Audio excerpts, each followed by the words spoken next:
I knew something was wrong the moment I saw Brenda Patterson standing on my driveway with her purple clipboard, and that expression she always wore when she thought she had caught someone breaking a rule. The morning sun hadn't even fully cleared the horizon over our Riverside County neighborhood in California, and there she was, already dressed in her cream-colored blazer and matching pants, her blonde highlights catching the early light as she tapped her pen against that infamous clipboard. "Lucas Cooper," she called out, her voice carrying that artificial sweetness that made my skin crawl.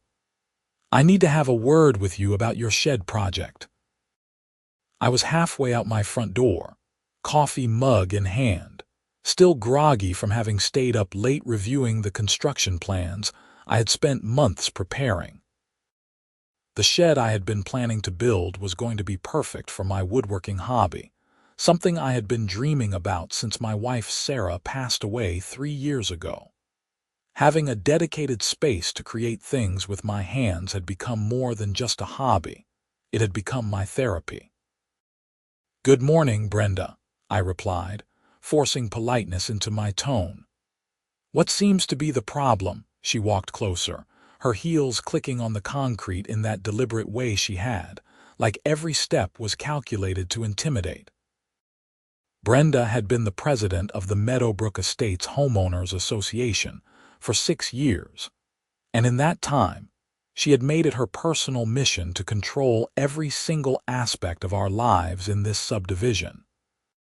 She was 52 years old, though she would have told you she was 45, and she ruled the HOA board with an iron fist wrapped in passive-aggressive politeness. "There is no problem yet, Lucas," she said, stopping a few feet from me. "I just wanted to personally deliver your approval notice for the shed construction. The board met last night and reviewed your application. We have approved it with the specifications you submitted." I blinked, genuinely surprised. I had submitted my application 3 months ago and had been preparing for a fight. The design was simple. A 12 by 16-foot shed with a pitched roof, positioned in my backyard where I thought it would look best and still leave plenty of yard space for the garden Sarah had loved so much. "That's great news," I said cautiously. "I appreciate the board's consideration." Brenda smiled, but it did not reach her eyes. "Of course, we want all our homeowners to be happy within the guidelines naturally. The approval is contingent upon you following the exact plans you submitted. Any deviation will require a new application and review process." "Understood," I replied. She handed me a folder containing the stamped approval documents. "Construction must begin within 60 days of approval and be completed within 90 days from start date. All county permits must be obtained, and you must provide the HOA with copies of all inspection reports and final approvals." I nodded, taking the folder. This was actually happening. After all the waiting and planning, I was finally going to build my workshop. "I will get started on the county permits right away." "Excellent," Brenda said, already turning to leave. "Remember, Lucas, any violations of the approved plans will result in immediate fines and potential legal action. Have a wonderful day." I watched her walk back to her white Lexus parked at the curb. Even a moment of good news from Brenda Patterson came wrapped in threats and warnings. But I was not going to let her attitude ruin this for me. I had my approval, and I was going to build my shed exactly according to the plans. The next week was a blur of paperwork and phone calls. I visited the Riverside County Building Department 3 times, navigating the maze of requirements and forms needed for what seemed like a simple shed. The county clerk, a tired-looking woman named Margaret, reviewed my plans during my 3rd visit. "Everything looks good here, Mr. Cooper," she said, running her finger down the checklist. "You have got your HOA approval, your site plan, your building specifications. The setback requirements are all clearly marked. You are staying 10 feet from your rear property line and 5 feet from your side property lines, which meets our minimum requirements. That is what I calculated, I confirmed, leaning over the counter to look at the plans with her. The only thing is, she paused, adjusting her glasses, your plans show the shed positioned 12 feet from the rear property line, not 10. You have got extra clearance back there. I nodded. I wanted to leave more room between the shed and the fence, give myself some walking space. Smart thinking, Margaret said. A lot of people build right up to the minimum and then regret it when they cannot access the back of their structures. This looks fine. We will issue the permit. That will be $185. I paid the fee and walked out of the county building with my permit, feeling genuinely excited for the first time in months. The permit was bright yellow and clearly stated that construction could begin immediately. I had already hired a contractor, Mike Henderson, who came highly recommended by my neighbor Tom Berkeley. Mike was a stocky guy in his 40s with a firm handshake and 30 years of construction experience. We met at my house that evening to go over the final details. Mike spread the plans across my kitchen table, using empty coffee mugs to hold down the corners. This is a straightforward build, Mike said, tapping the drawings. Good design, solid materials list, and your permits are in order. We can start next Monday if that works for you. That would be perfect, I said. How long do you think it will take? With good weather, maybe 3 weeks. 4 at the outside. We will pour the foundation first, let that cure properly, then frame it up and get the roof on. Once it is weather tight, we can take our time with the finishing details. Sounds good. What about inspections? Mike pulled out his own copy of the permit. We will need a foundation inspection before we pour, a framing inspection once the structure is up, and a final inspection when everything is complete. Standard procedure. I have worked with the county inspectors for years. As long as we follow the plans and build to code, there should not be any issues. I felt a weight lifting off my shoulders. This was really happening. I really appreciate you taking this on, Mike. Happy to do it, he said, rolling up the plans. I can tell this project means something to you. We will do it right. That weekend, I spent hours in my backyard, measuring and re-measuring the location where the shed would stand. The yard was roughly a half-acre, rectangular in shape, with a 6-foot wooden fence running along the rear and side property lines.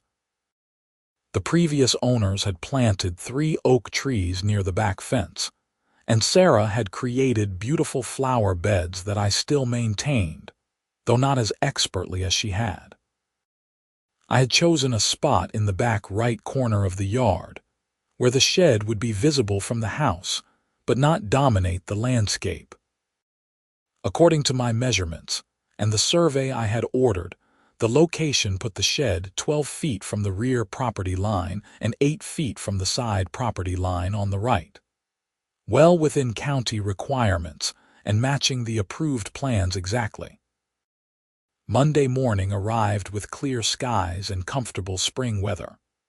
Mike and his crew, 2 younger guys named Danny and Carlos, showed up at 7 in the morning with a truck full of equipment.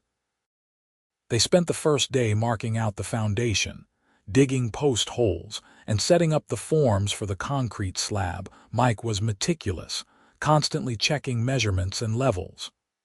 Measure twice, cut once, he kept saying, a mantra he had clearly lived by for decades. By Tuesday afternoon, we were ready for the foundation inspection. The county inspector, a guy named Robert Chen, arrived right on time at 2 in the afternoon. He was professional and thorough, checking the forms, the depth of the gravel base, and the placement of the rebar. He spent about 20 minutes going over everything with a measuring tape and a level. Looks good, Robert finally said, making notes on his tablet. You are cleared to pour. Make sure you let it cure for at least 72 hours before you start framing. "Will do," Mike confirmed. Robert walked around the site one more time, then consulted his own copy of our plans. "This is positioned at 12 feet from the rear property line." "That's right," I said. "The plans show 12 feet, and that is what we measured out." "Good," Robert said. "Just checking. Some people get creative after they get their permits. This all matches. You are approved for the pour." We poured the foundation on Wednesday, and then came the hardest part, waiting for the concrete to cure. Mike insisted on giving it 4 full days rather than the minimum 3, saying he would rather be safe than sorry. I spent that time watching the weather, worrying irrationally that something would go wrong, and trying to avoid Brenda Patterson, who had driven by my house twice that I noticed, no doubt checking to make sure we were following the approved plans. The following Monday, Mike's crew returned and began framing the shed. The structure went up faster than I had anticipated. By the end of the first day, the floor joists were down and the walls were taking shape. By Wednesday, the basic frame was complete, and I could actually walk inside and see the space I had been imagining for so long. "Looking good," I said to Mike, standing inside the framed structure. "This is going to be perfect." "It is coming together nicely," Mike agreed. We have got the framing inspection scheduled for tomorrow morning at 10. Once that passes, we can get the roof on and start closing it in. Thursday morning, I took the day off work to be present for the inspection. I taught history at Riverside Polytechnic High School, and my principal had been understanding about my need to be home for the construction milestones. Robert Chen arrived at 10 sharp, just as he had for the foundation inspection. But this time, something was different. Robert was not alone. He had another man with him, someone I had not seen before. The man was older, maybe in his late 50s, with gray hair and a stern expression. He carried a larger tablet and wore a county ID badge that identified him as Gerald Morrison, senior building inspector. "Mr. Cooper," Robert said, and I immediately picked up on the tension in his voice. "This is Gerald Morrison. He is doing a quality review of some recent permits in this area." "Nice to meet you," I said, shaking Gerald's hand. His grip was firm, almost aggressive. "Mr. Cooper," Gerald said, skipping any pleasantries. "Do you have your property survey available?" "Sure," I said, feeling the first prickle of worry. "It is inside. Let me grab it."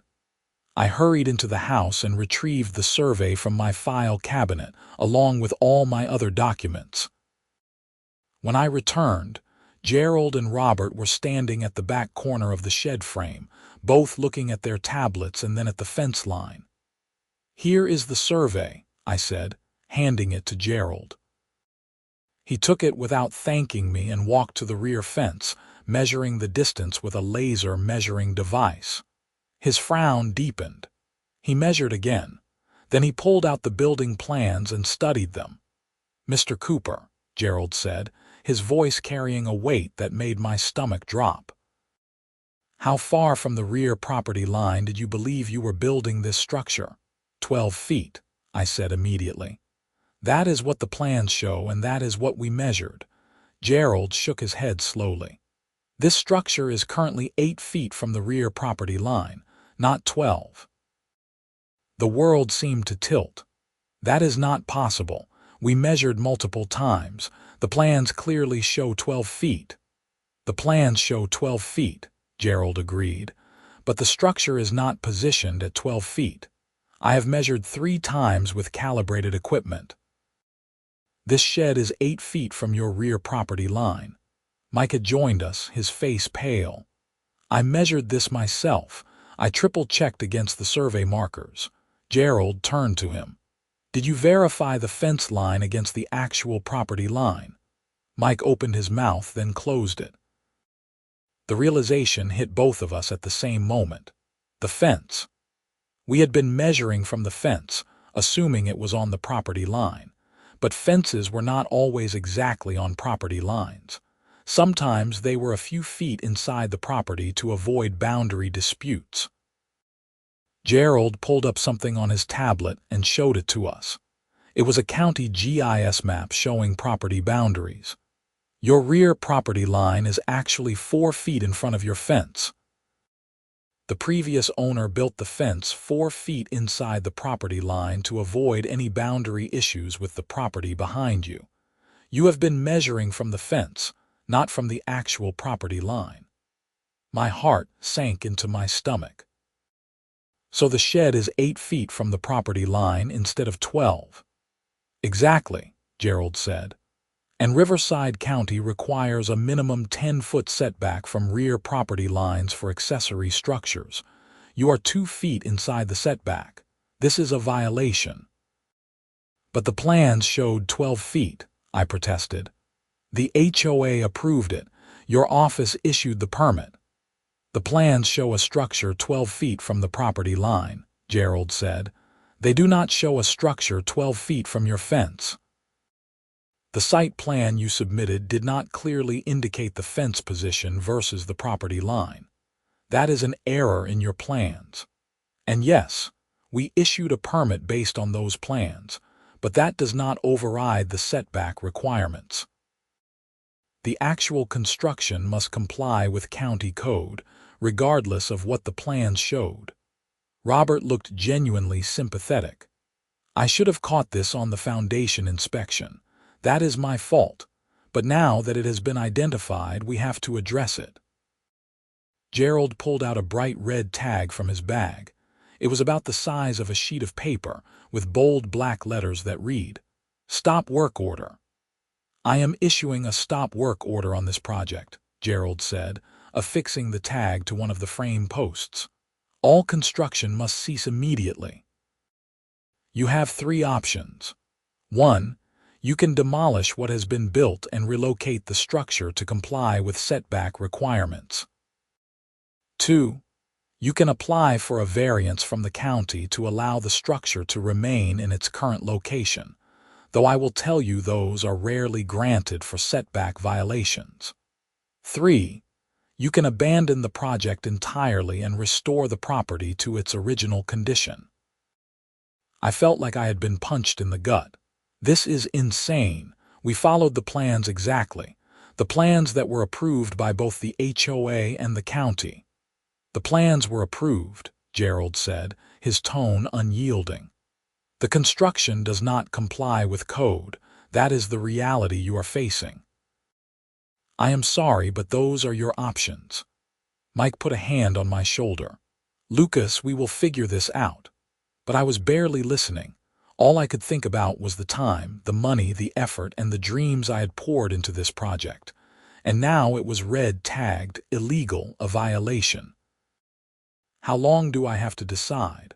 I asked, my voice hollow. You have 30 days to submit a plan of action, Gerald said. If you do nothing, the county can require demolition and fine you for code violations. I suggest you consult with an attorney and possibly a land use consultant. They left me standing there in my backyard, staring at the red tag flapping in the breeze against my partially built shed. Mike's crew had already started packing up their tools, knowing they could not continue. Mike himself looked devastated. I am so sorry, Lucas, he said. I should have verified the property line against the survey. This is partially on me. I shook my head, too numb to be angry at Mike.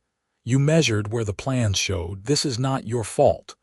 But even as I said it, I knew that did not matter. The shed was illegal. The project was stopped. And I had no idea what to do next. That evening, I sat at my kitchen table with all the documents spread out in front of me. The survey, the building plans, the HOA approval, the county permit, and now the stop work order. I went over everything again and again, trying to understand how this had happened. The site plan I had submitted showed the shed positioned in the back corner of my yard, with measurements indicating 12 feet from what I had labeled as the rear property boundary. But looking at it now, with fresh eyes and devastating hindsight, I could see the problem. The boundary I had marked on the site plan was actually the fence line, not the property line. The survey clearly showed the property line extending 4 feet beyond the fence into what I thought was my neighbor's property. I had made a mistake. A stupid, costly mistake that was going to derail everything. My phone rang, and I saw Brenda Patterson's name on the screen. Of course. She had probably already heard about the red tag. News traveled fast in Meadowbrook Estates, especially when it involved potential HOA violations. "Hello, Brenda," I answered, too tired to inject any warmth into my voice. "Lucas, I heard there was an issue with your shed inspection," she said, her voice dripping with false concern. "I wanted to reach out personally to see if there is anything the HOA can do to help." "The county inspector red tagged the project," I said bluntly. "The shed is positioned too close to the property line because I measured from my fence instead of the actual boundary." "Oh my," Brenda said, and I could hear the barely concealed satisfaction in her tone. "That is unfortunate. But Lucas, you do realize that this creates a problem with your HOA approval as well." My jaw clenched. "What do you mean?" "The HOA approved a shed positioned 12 feet from your property line, in compliance with county regulations."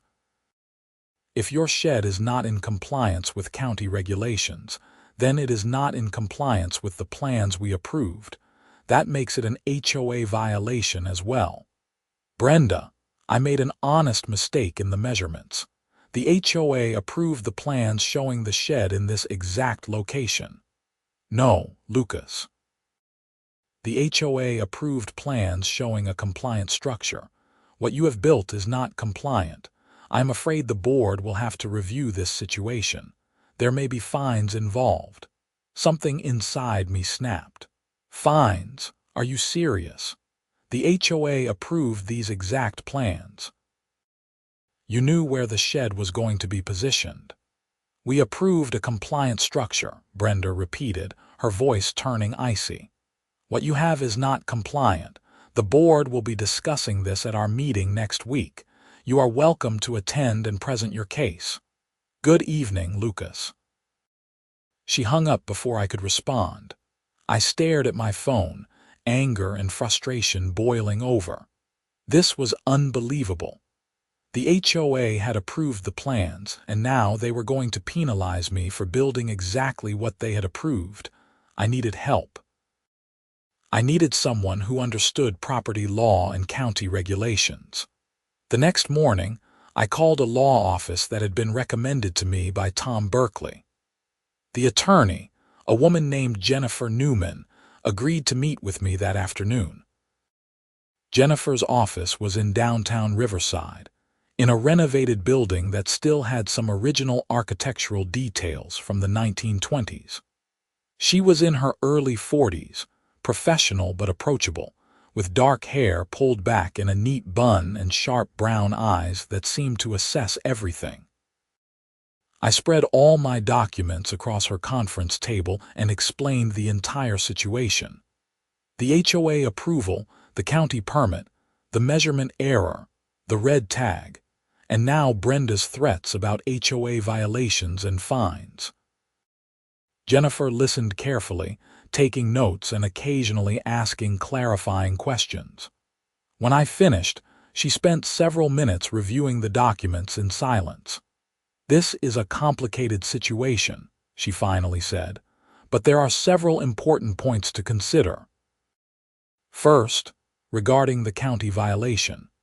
You do have the option to apply for a variance, though as the inspector said, these are difficult to obtain for setback violations. The county generally only grants them if you can demonstrate hardship or unique property characteristics that justify the exception." "What are my chances?" I asked. She tilted her head thoughtfully.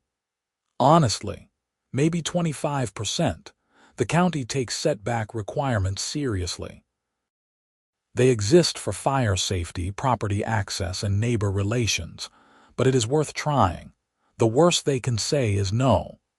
And the HOA situation, Jennifer's expression darkened. That is where things get interesting. The HOA approved your plans.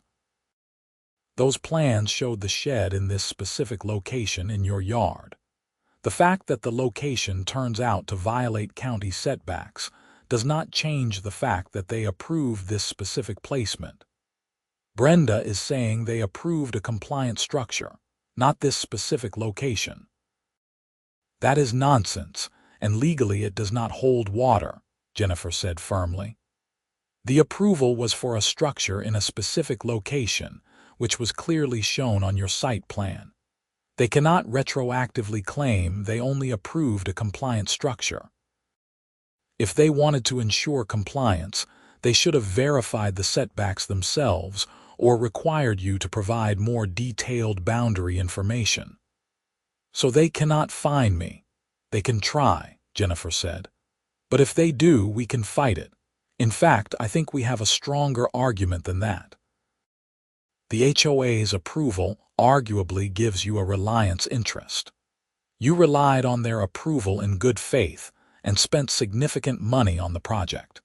If they now try to penalize you for something they approved, that could be considered a breach of their duty to you as a homeowner. I felt a small spark of hope. What do you recommend? First, file for the variance with the county. I can help you prepare that application. We need to make the strongest possible case for why the variance should be granted. Second, I will send a letter to the HOA putting them on notice that any fines or penalties related to this approved project will be contested. Third, if they proceed with fines anyway, we consider a lawsuit for damages.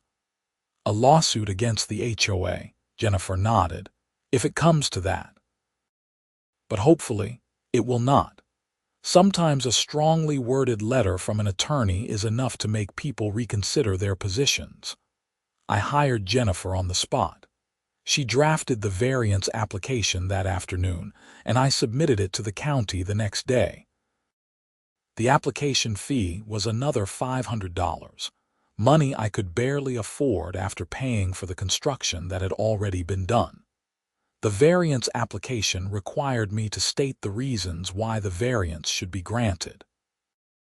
Jennifer helped me craft arguments based on the unique position of my fence, the good faith error in measurement, the approvals already obtained, and the fact that the shed's current position did not actually impact any neighbors or create any legitimate safety concerns. The county scheduled a hearing for 6 weeks out. In the meantime, Jennifer sent her letter to the HOA board. The letter was beautifully written, professional yet firm. It laid out the facts of the approval, explained the legal principle of reliance, and made it clear that any fines or penalties would be vigorously contested. It concluded by suggesting that the HOA might consider supporting my variance application rather than creating legal conflict with a homeowner who had acted in good faith. Brenda's response came 3 days later. It was not addressed to Jennifer but to me directly, delivered by certified mail. The letter informed me that the HOA board had reviewed my situation and determined that I had violated the CC and Artiques covenants, conditions, and restrictions by constructing a non-compliant structure. I was being fined $500, with additional fines of $100 per day to accrue until the violation was resolved. I immediately forwarded the letter to Jennifer. She called me within an hour, and I could hear the anger in her usually calm voice. "This is outrageous," she said. "They are doubling down despite being put on notice. This is going to cost them." "What do we do?" I asked. "We file a lawsuit. We sue the HOA for breach of their governing documents, negligent approval, and damages. We also seek an injunction against the fines." This has gone beyond a simple dispute. They are acting in bad faith. "How much will this cost me?" Jennifer was quiet for a moment. "I will be honest with you, Lucas. Litigation is expensive, but I think we have a very strong case and I am willing to work on a partial contingency basis. You pay my costs, and if we win, I take a percentage of any damages awarded. If we lose, you only owe the costs, not my full hourly rate. It was risky, but I was out of options. Let's do it. Jennifer filed the lawsuit the following week. The complaint was comprehensive, detailing every step of the approval process, the HOA's specific approval of my shed plans, my reliance on that approval, and the damages I had suffered both from the construction costs and the HOA's wrongful fines. The lawsuit named the Meadowbrook Estates Homeowners Association as the defendant, but also named Brenda Patterson individually in her capacity as HOA president. When the papers were served, I heard through the neighborhood grapevine that Brenda had been furious. The variance hearing with the county arrived before the lawsuit really gained momentum. Jennifer and I appeared before the Riverside County Zoning Board on a Thursday afternoon in a windowless meeting room that smelled of stale coffee and old carpet. There were 5 board members, a mix of men and women ranging from middle age to elderly. The chairperson, a woman named Patricia Gomez, called the hearing to order and invited me to present my case. I spoke for about 10 minutes, explaining the situation as clearly and honestly as I could. I admitted my mistake in measuring from the fence rather than the property line. I emphasized that I had acted in good faith, obtained all proper approvals, and hired a licensed contractor. I explained that the shed's current position did not impact my neighbors or create any safety hazards, and that relocating it would require demolishing what had already been built at significant financial cost. Jennifer followed my presentation with a more technical legal argument about the unique circumstances and the concept of reasonable reliance on governmental approvals. The board members asked several questions about the property layout, the fence position, and whether my neighbors had any objections. I explained that I had spoken with my rear neighbor, an elderly couple named the Hendersons, and they had no issues with the shed's current location. In fact, they had signed a letter of support that Jennifer submitted to the board. Then Brenda Patterson stood up from the back of the room. I had not even noticed her sitting there. "Excuse me," she said, her voice cutting through the proceedings. "I am Brenda Patterson, president of the Meadowbrook Estates HOA. I would like to speak in opposition to this variance." Patricia looked surprised. "This is not a public hearing, Miss Patterson. You have standing in this matter." "The HOA has an interest in ensuring that all properties in our community comply with applicable laws and regulations," Brenda said smoothly. "Mr. Cooper's violation affects the entire community." Jennifer stood. "The HOA has no legal standing in a county variance proceeding unless they can demonstrate direct impact on their interests. Miss Patterson is here simply to cause trouble for a homeowner she has a dispute with." "That is not true," Brenda protested. "The HOA has a duty to Miss Patterson," Patricia interrupted, her tone firm.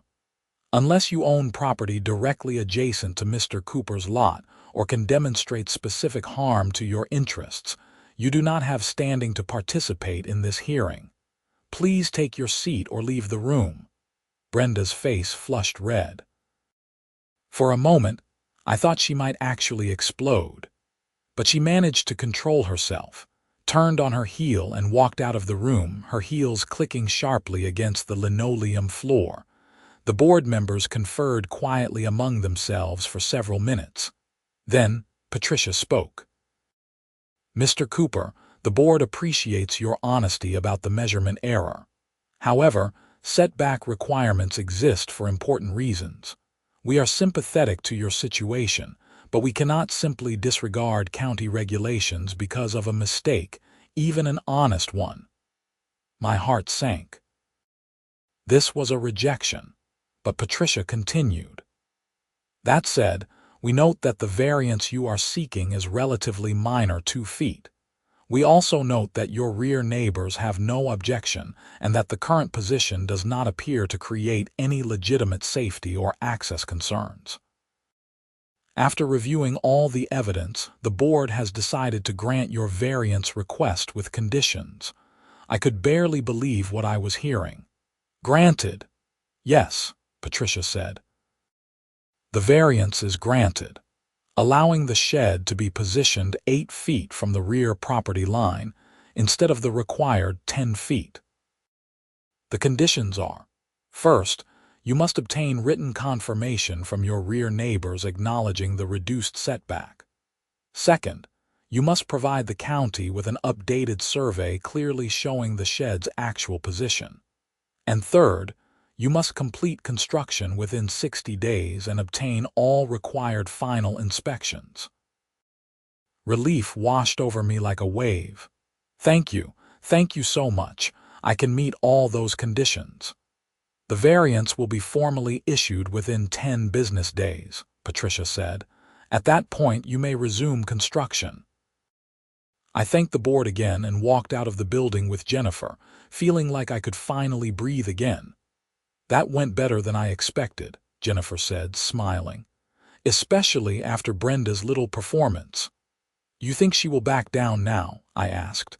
Jennifer's smile faded. I doubt it. People like Brenda Patterson do not back down easily, but we have a much stronger position now. You have legal permission to build the shed where it is. The HOA's fines are even more unjustified than before. She was right. When Brenda found out about the variance approval, she did not back down. Instead, the HOA escalated. 2 weeks after the variance was granted, I received a notice that the HOA was placing a lien on my property for unpaid fines. According to their calculations, I now owed over $6,000. The original $500 fine plus $100 per day for the 60-plus days since the violation was first identified. Jennifer immediately filed a motion for emergency injunction, asking the court to remove the lien and halt any further fines pending the resolution of our lawsuit. The hearing was scheduled quickly, within a week. The courtroom was small, a civil hearing room in the Riverside County Superior Court. Judge Amanda Reeves presided, a no-nonsense woman in her 60s with gray hair and sharp eyes that reminded me of a hawk. The HOA had hired their own attorney, a slick-looking guy named Richard Bauer, who wore an expensive suit and spoke in the kind of condescending tone that made me want to punch something. Bauer argued that the HOA had every right to enforce their CC and Articus, and that I had built a structure that violated those rules. He claimed the fines were appropriate, and that the lien was a standard enforcement mechanism. Jennifer countered with our evidence: the approved plans, the timeline of events, the variance approval from the county, and most importantly, the fact that the HOA had approved the exact location where the shed was built. Judge Reeves listened to both sides, occasionally asking pointed questions. She seemed particularly interested in the HOA approval documents. "Mr. Bauer," she said, holding up a copy of my approved plans. "These plans clearly show the shed positioned in the rear corner of Mr. Cooper's yard, correct?" "Yes, Your Honor, and the HOA board approved these plans, correct?" "Yes, but the approval was contingent on compliance with all applicable laws and regulations." "Where does it say that?" Judge Reeves asked, flipping through the approval letter. Bauer hesitated. "It is implied in the HOA's governing documents." "Implied," Judge Reeves repeated, her tone skeptical. "So there is no explicit language in the approval stating that it is contingent on county compliance." "The CC and Articus require all structures to comply with applicable laws," Bauer said. "That is not what I asked," Judge Reeves said sharply. My question is whether the approval letter itself contained any contingency language. No, Your Honor, Bauer admitted. Judge Reeves set down the papers and looked at both attorneys. It seems to me that Mr. Cooper submitted plans showing a shed in a specific location. The HOA approved those plans without qualification. Mr. Cooper relied on that approval and spent significant money beginning construction. The fact that the location turned out to violate county setbacks is unfortunate, but Mr. Cooper has since obtained a variance from the county allowing the shed in that location. The HOA is now trying to penalize Mr. Cooper for building exactly what they approved. That strikes me as fundamentally unfair. Your Honor, Bauer started, but Judge Reeves held up a hand. I am granting the motion for injunction.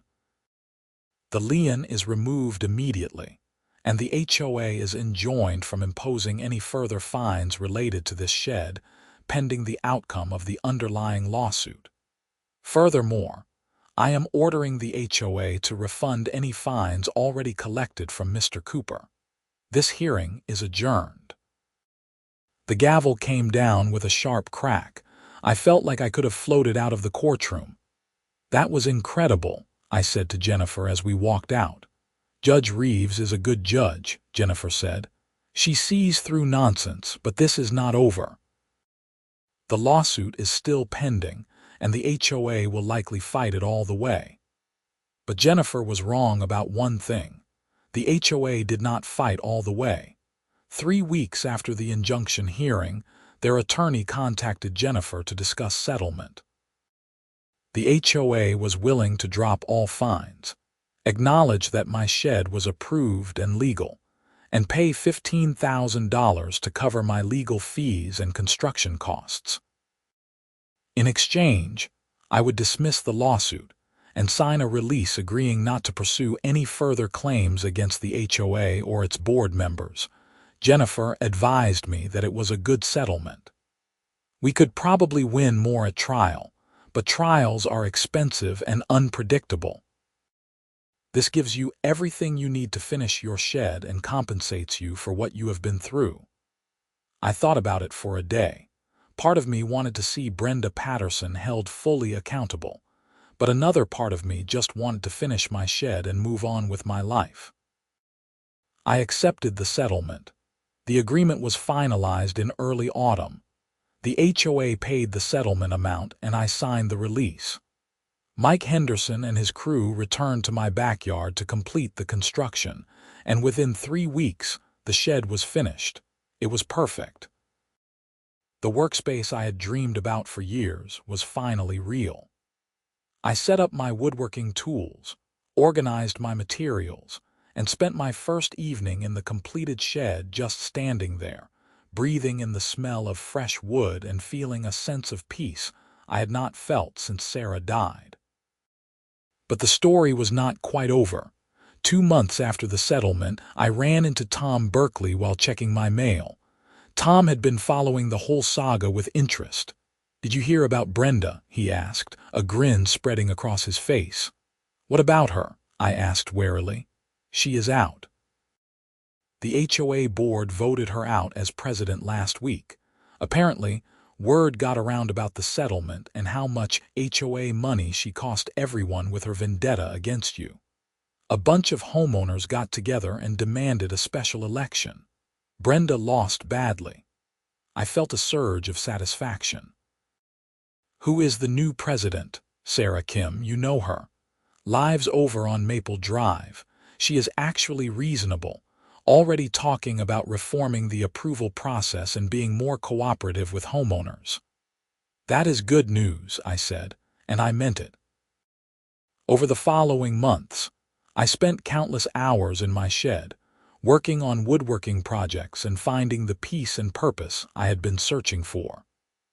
The shed became my sanctuary, a place where I could create things with my hands and feel connected to something larger than myself. I made cutting boards and gave them as gifts to my neighbors, including the Hendersons, who had supported me during the variance hearing. I built a beautiful bookshelf for the school library where I taught. I even started taking commissions, making custom furniture pieces for people in the community. One spring morning, almost a year after the whole ordeal began, I was in my shed working on a rocking chair when I heard a knock on the door. I looked up to see a woman I did not recognize, maybe in her late 30s, with kind eyes and a warm smile. "Mr. Cooper, I am sorry to bother you. I am Linda Morrison. I live a few streets over. Call me Lucas," I said, setting down my tools. "What can I do for you?" "I heard about what you went through with your shed and the HOA. I am actually dealing with something similar right now. The new HOA president, Sarah Kim, suggested I talk to you. She thought you might have some advice."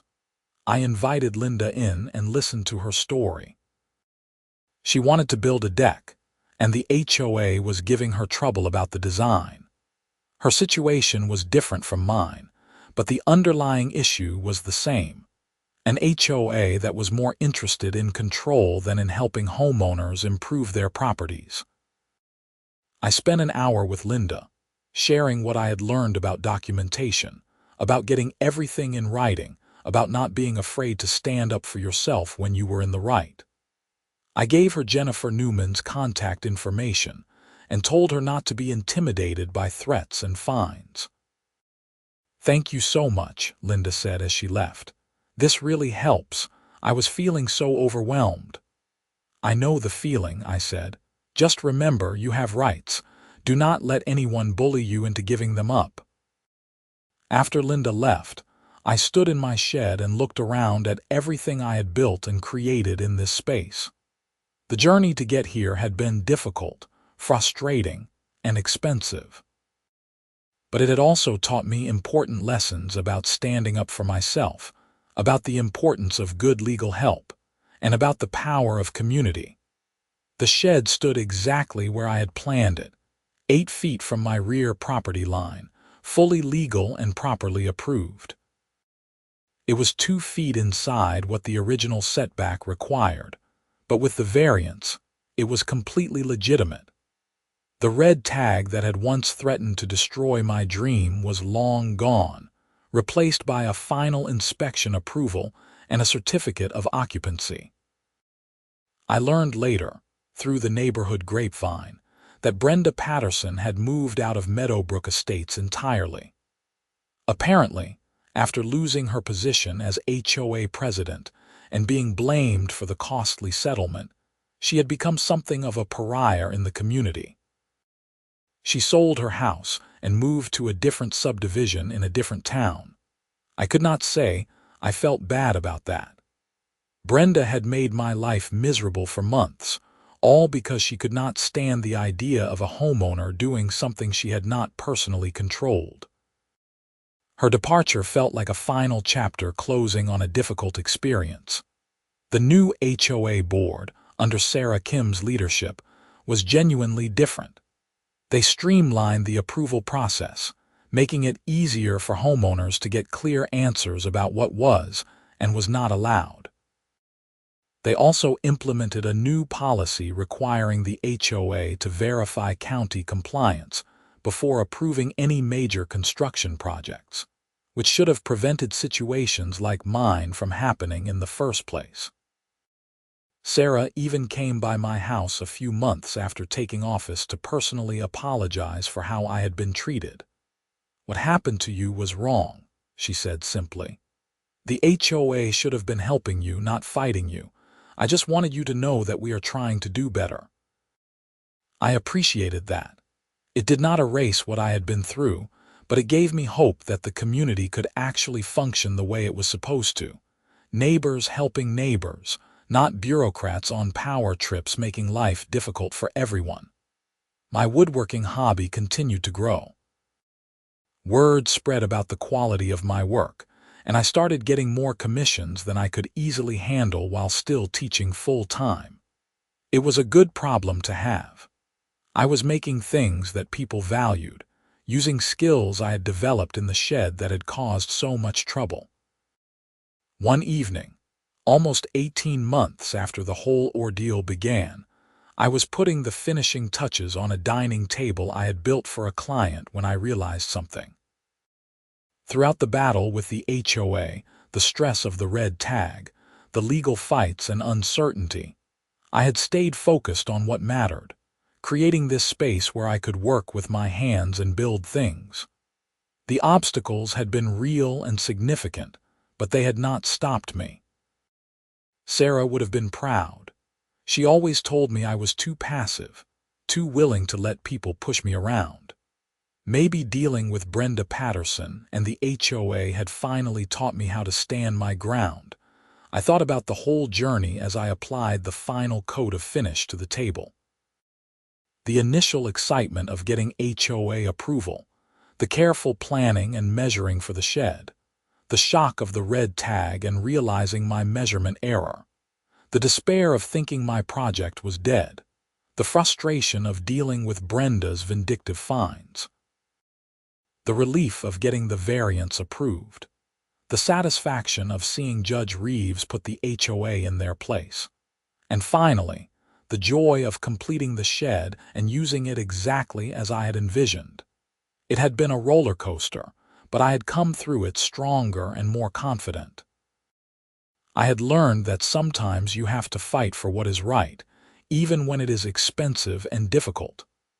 I had learned that good legal help is worth every penny. And I had learned that there are still reasonable people in the world who will do the right thing if you give them the facts and stand your ground.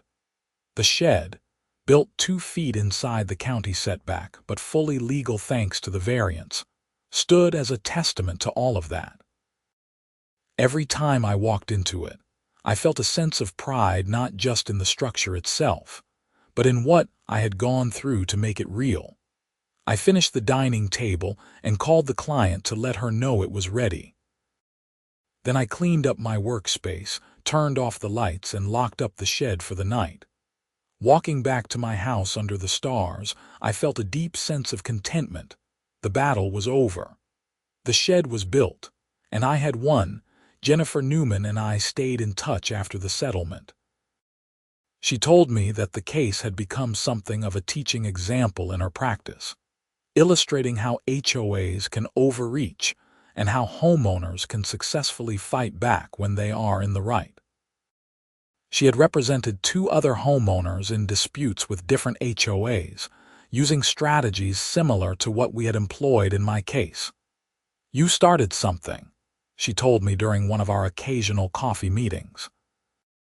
People are realizing they do not have to just accept it when HOAs abuse their power. That felt good.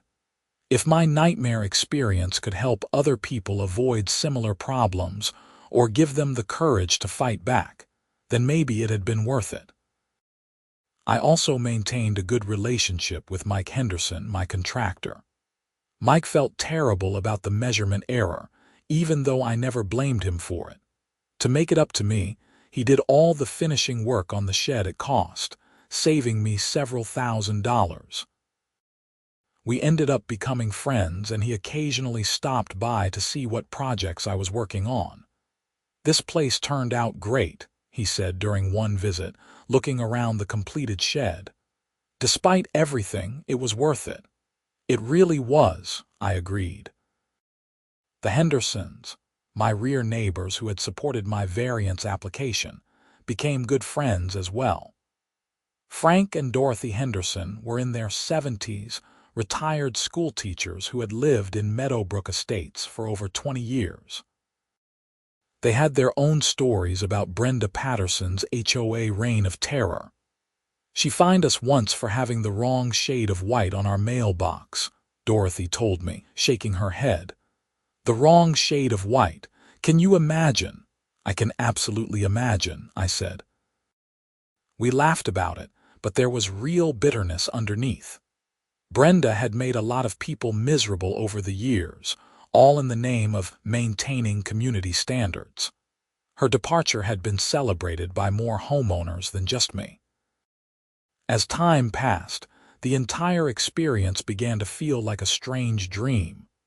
There were moments when I would be working in my shed and suddenly remember the red tag, the legal battles, the stress and uncertainty. But those moments became less frequent and less intense. What remained was the shed itself, solid, well-built, and exactly where I wanted it. 8 feet from the rear property line, 2 feet inside the original setback requirement, fully legal and properly approved. I had fought for it and I had won. That was what mattered. Looking back now, I can see that the whole ordeal changed me in important ways. Before the shed project, I probably would have backed down when Brenda started threatening fines. I would have demolished what I had built and started over, absorbing the loss and the frustration without fighting back. But something about this project was different. Maybe it was because the shed represented more than just a building to me. It was a connection to Sarah, to the dreams we had shared about my woodworking hobby. It was a symbol of building a life after loss. It was too important to just give up on. So I fought, and I learned that fighting back when you are in the right can actually work. The legal system is not perfect, but in my case, it worked the way it was supposed to. The judge saw through the HOA's unfair tactics. The county granted a reasonable variance for an honest mistake. Justice, in the end, prevailed. I wish it had not been necessary. I wish the HOA had simply acknowledged that they had approved my plans and worked with me to resolve the county issue. I wish Brenda Patterson had been a reasonable person instead of a petty tyrant on a power trip. But wishes do not build sheds. Action builds sheds. Fighting for what is right builds sheds. And my shed, standing solid and real in my backyard, proved that sometimes the fight is worth it. Years from now, when I am gone and someone else owns this house, they will probably never know the story of this shed. They will see a well-built outbuilding in the back corner of the yard and think nothing of it. They will not know about the red tag, the lawsuits, the variance hearing, or the vindictive HOA president, but I will always know. Every time I walk into this shed, I will remember what it took to make it real. I will remember standing up for myself. I will remember Jennifer Newman's fierce advocacy.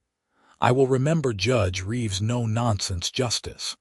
I will remember the Hendersons' quiet support. And I will remember that sometimes, when you are in the right, you have to fight for it. Even when it is hard. Even when it is expensive. Even when it seems impossible. Because on the other side of that fight, if you persevere, is exactly what you were fighting for. For me, that was a 12 by 16-foot shed with a pitched roof, positioned 8 feet from my rear property line, filled with woodworking tools and the smell of fresh sawdust, and the quiet satisfaction of creating something with my own hands. It was worth every bit of trouble. The shed stands today, exactly where I built it, a testament to the power of perseverance and the importance of standing your ground when you are in the right. The red tag is long gone, replaced by certificates and approvals, and the simple reality of a legal structure that serves its purpose perfectly. I still think about Sarah sometimes when I am working in here. I think she would be proud of me for fighting for this space, for not backing down, for seeing it through to the end. The shed was approved by the HOA, positioned 2 feet inside the county setback, red tagged by an inspector, fought for through legal channels, and ultimately completed and made legal through sheer determination.